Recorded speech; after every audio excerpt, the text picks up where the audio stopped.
Okay. Hello, juniors. Welcome back to your second lesson. So the one that you did on Wednesday is about the Great Depression. This one is about the New Deal, which was in response to the Great Depression. I want to add a caveat. So I know the video for the Great Depression was a bit longer, like 23-ish minutes. And this one I have a feeling is going to be a bit long too. I'm trying to make sure I get through all the content and do a lecture without having you read it. So we only have like 2 to 3 more topics to talk about, World War I, World War II, and the Cold War. So when we're doing the content stuff, the lectures will be a little bit longer. I'm hoping that means, that's a good thing because that means you don't have to read about them and do Cornell notes because I would type over what's in the textbook. Anyway, for this one, per usual, you're taking some Cornell notes with this. I'm going in and grading Cornell notes for completion. So just by simply doing them is an easy way for you to get a pretty good Cornell notes grade for every lecture. Okay, so let's get started. Cool. So the last lecture was about the Great Depression, which was an extreme economic downturn. And you saw what happened because of it: high rates of unemployment, less spending, people suffering, all that stuff. And then you read a more recent article that was about comparing the Great Depression to what is happening now, because we are now in an economic downturn. And they talked about how the government needs to implement some New Deal policies. So the New Deal is from the time period 1932 to 1940. And it was set in place by President Franklin D. Roosevelt as a response to the Great Depression, to try to get Americans out of the Depression. As you can see, it took quite a bit of time, 8 years, right, to finally say the Depression is over. But let's get started. So the New Deal, it's called the first New Deal. This is the first response to it. The President FDR, he was in kind of a pickle. So he was elected in 1932. The Depression happened in 1929, so we're about 3 years in. And he and other people in the government are worried about big, massive changes. And they have a reason to be, because around the world, you have big, massive changes happening. You have the Soviet Union, which happened in 1917, but because of the Depression was going in strong. And then you have Nazi Germany, which because of the Depression, Nazis were able to gain power in Germany and institute fascism. So the idea is we don't want to be socialist and communist. We don't want to be fascists. What are some things we can do to prevent these big, wide range, massive changes, right?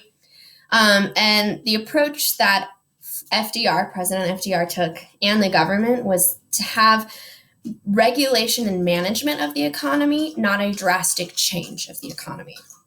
That being said, there is a change in the way the government interacts with the economy. The government now has more direct involvement in the economy and has the ability to do things needed to do for the economy because of the New Deal. So some things that you're going to see is repealing prohibition, repealing the alcohol ban, because that ain't helping, regulating banks, regulating the markets, and then offering people jobs. Okay, so let's start. So the first thing for the New Deal was banking regulation. So what happened is banks were investing their money into the stock market. So I put my money in a bank, and it's in there. The bank would then take my money to the stock market and invest money in to try to make money for themselves. When the stock market crashes and all that money's gone, the bank lost my money. Now I don't have money. So because of that, people were panicking and going to banks and trying to withdraw all their money and have the cash on them right now, which was making it so there was literally no cash in the bank. So if you had $1,000 in the bank, you went to try to take it, the bank would be like, sorry, we can only give you $40 today. So the first part of that was just to kind of cool it down a little bit.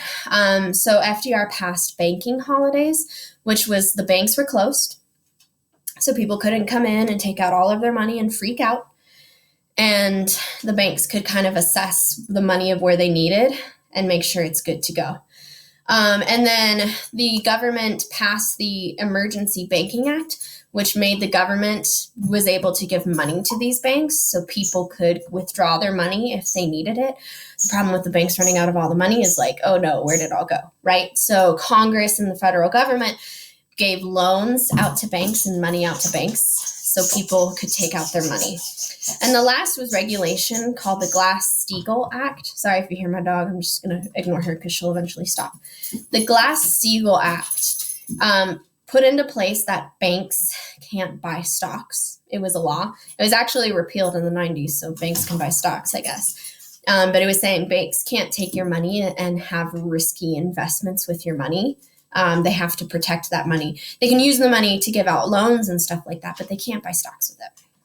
And then they passed the FDIC, which basically says that the government insures your money. So anything you put in the bank is insured by the government, that you will be able to take it out of the bank eventually. Like, you're not just going to lose your money. Cool. And then you have a couple of big New Deal agencies that are passed. And this is within the first 100 days. So the first New Deal is happening quick. Like, they're thinking quick relief for the Great Depression. The first is the NRA, or the National Industrial Recovery Act. What that did is regulated companies, trying to lessen competition between them, and trying to establish fair prices so that a company couldn't knock out another company. For example, let's do like T-Mobile and Verizon.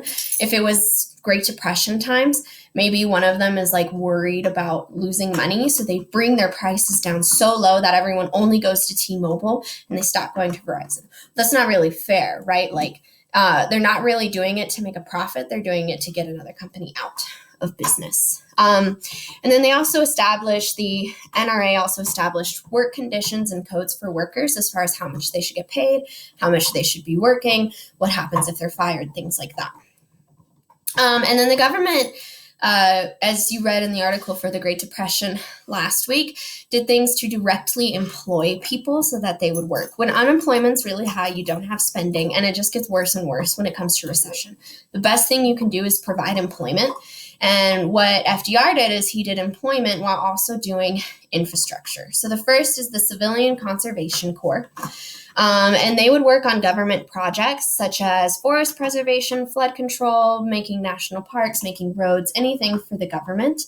And it was a big deal. By 1942, about 3 million people participated in the Civilian Conservation Corps. And if you read that article, it was a win-win. People were getting employed, the government was spending money, and they were getting something in return. You have this infrastructure, things that were built that we use today. Hoover Dam, for example, if you've ever been to Las Vegas, Hoover Dam's a big deal, right, for energy.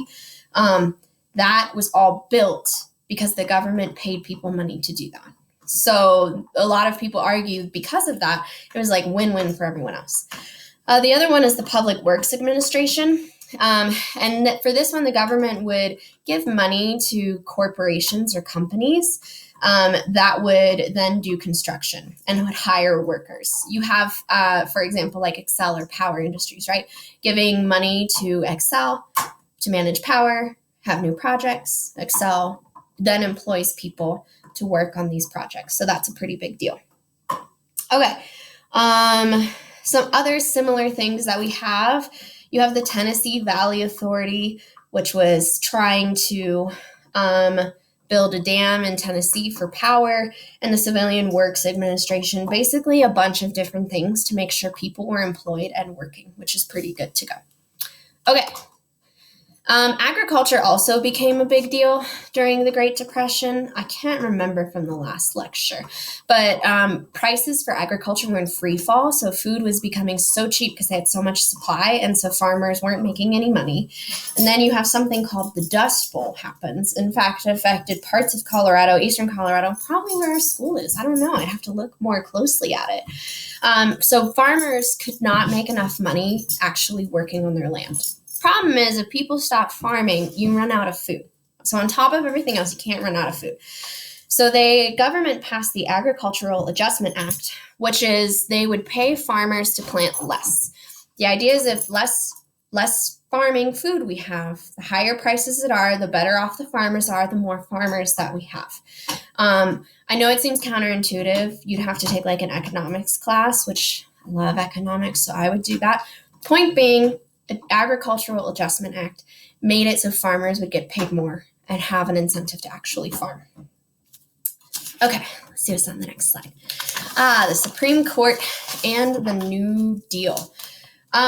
So the New Deal, what FDR envisioned was we're going to pass all these laws through Congress. We're going to do all this stuff like quick. The problem is constitutionally, it is kind of hard for the president and the government to say that they are going to regulate things in a certain way. For example, the Supreme Court ruled against a lot of things in the New Deal. In particular, the National Industrial Recovery Act. The Supreme Court was trying to say, oh no, you can't do that. The government can't regulate the market like this. They can't establish this and that kind of thing.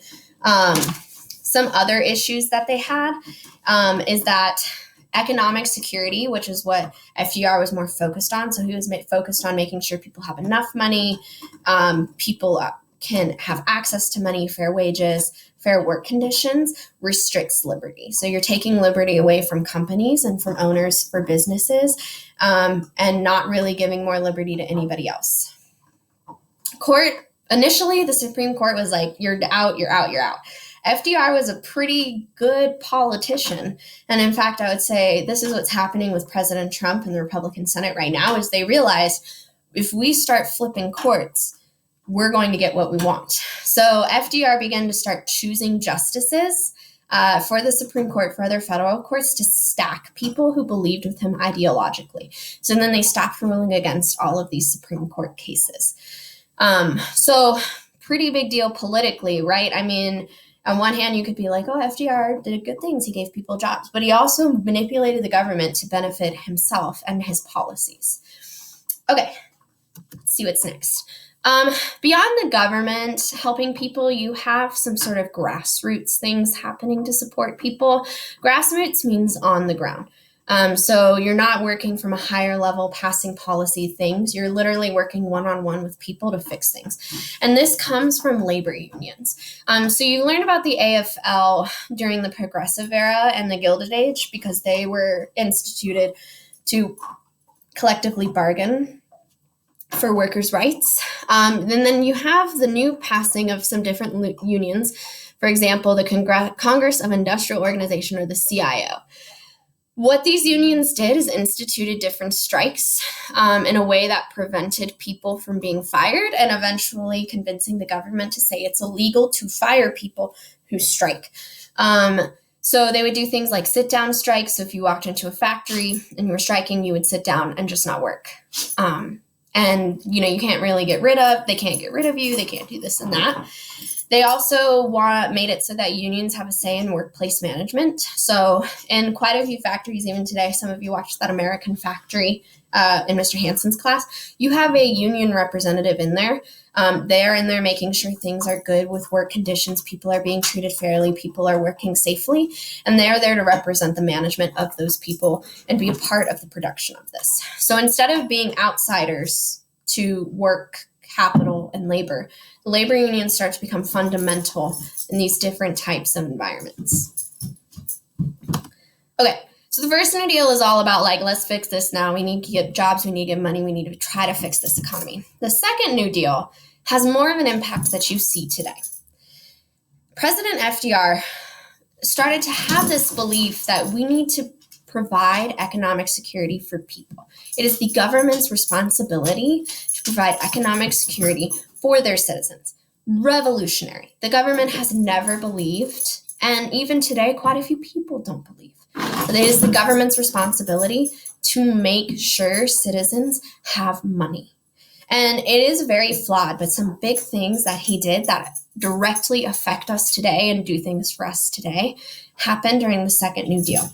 The first thing, which I'm sure you've seen this before, is the Social Security Act. So the Social Security Act, we all pay into it when we have a job. It provides unemployment insurance. So for people who are unemployed right now, the Social Security Act is what's helping them get funds. provides old age pensions. So when I retire, in theory, my Social Security that I've been paying into by working will help me live as an older person. And then it provides aid to those who need it. So people who are in like extreme poverty, lose their jobs, need things like that. So Social Security is what helps give them money, give them payouts every month.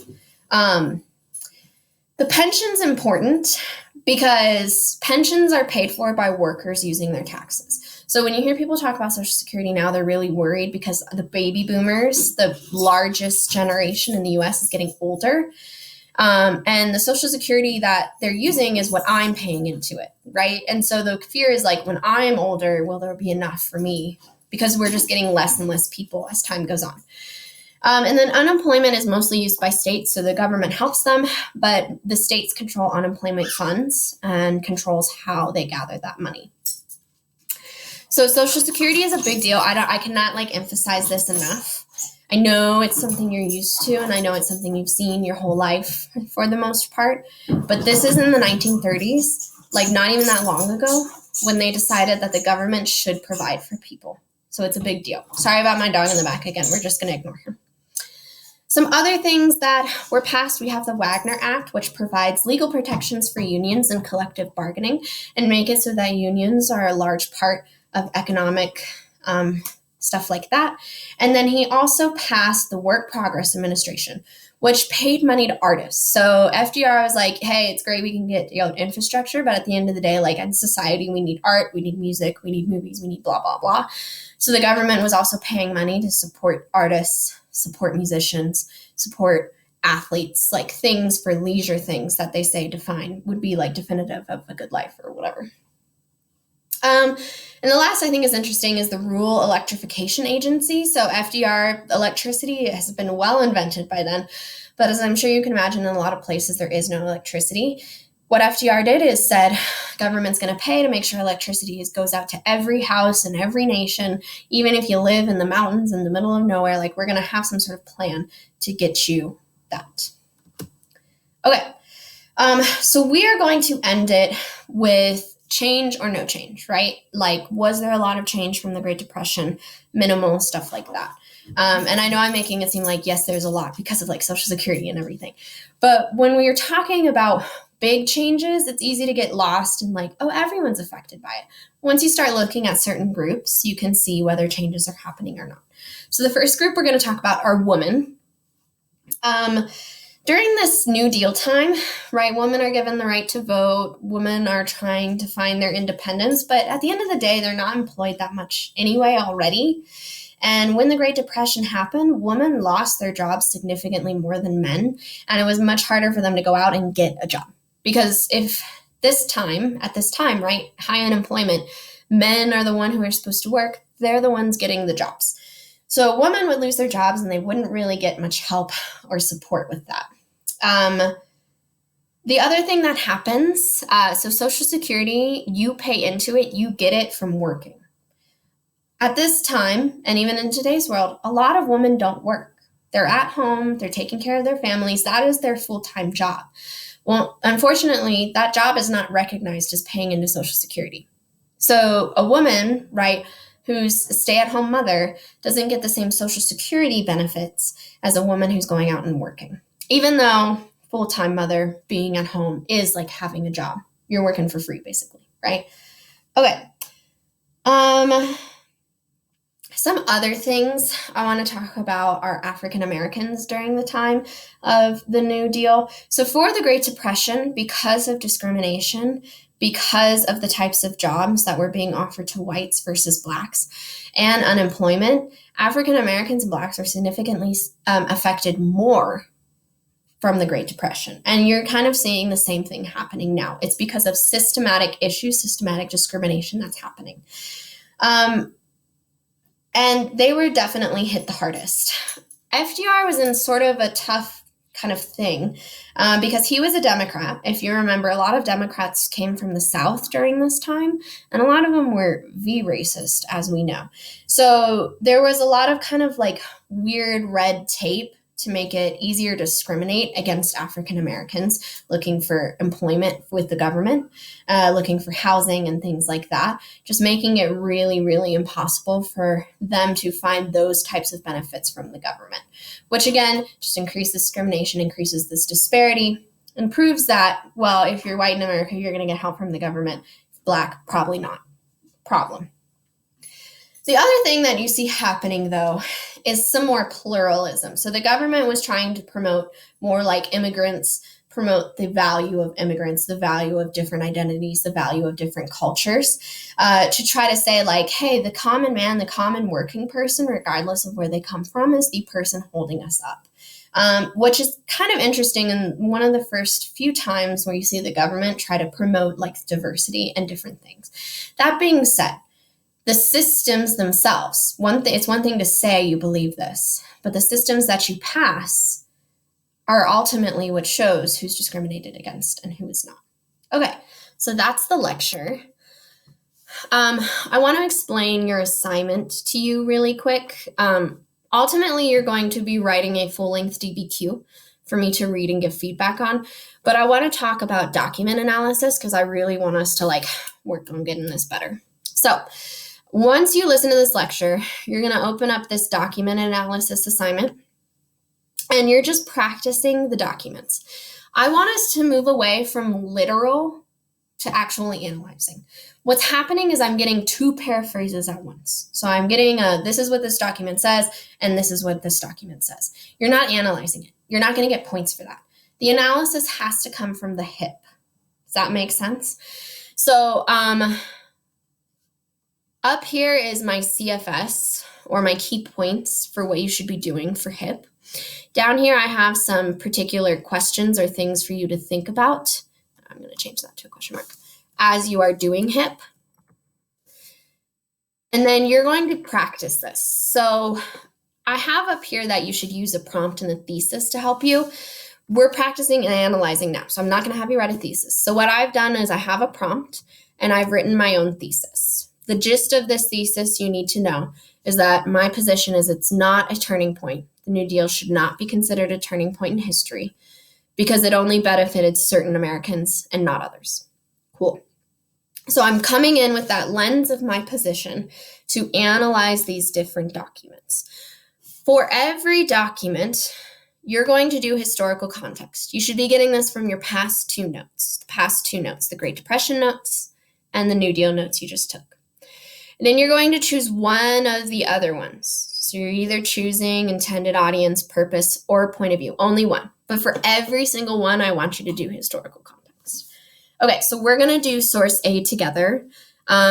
You can copy with me, you can listen to me, you can pause me and speed me up. I really don't care what you do, but I want to make sure you understand the thinking process for this. If you think you're good to go, then you can do that and I'll give you feedback on it. So I'm just going to read it out, document A. It's one of the great mysteries of the city where women go when they are out of work and hungry. There are not many women in the breadline. There are no flop houses for women, as there are for men. And men can be Zeph, stop. Whew. Okay, sorry, I had to go yell at my dog really quick. There are no flop houses for women as there are for men, where a bed can be had for a quarter or less. You don't see women lying on the floor or the mission in the free flops. They obviously don't sleep under newspapers in the park. There's no lie, I suppose, against their being in places, but the fact is they rarely are. Yet there must be as many women out of job in cities and suffering extreme poverty as there are men. What happens to them? Cool. So I'm going to start with historical context, and I'm thinking, what important information do I know that highlights my position that the New Deal was not a turning point for everybody, and why women would be discriminated against more? So I'm going to say 1920s, more woman independence. You have the right to vote, jobs, the flapper sort of culture. Ultimately, discrimination still exists, where it is believed men should be supported more with economic issues. And then the idea that the men's support woman instead. Okay.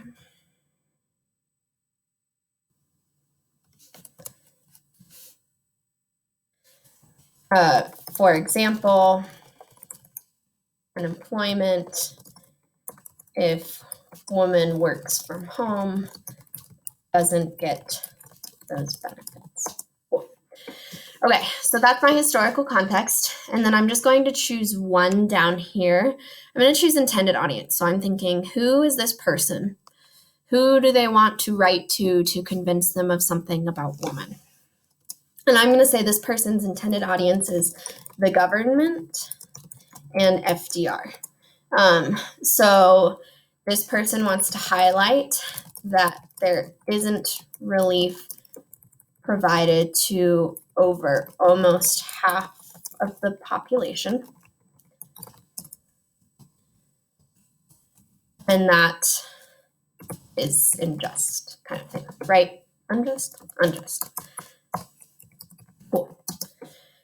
So you're going to do this for the rest of the documents here. You have document B, C, and D, just similar to exactly what I was doing.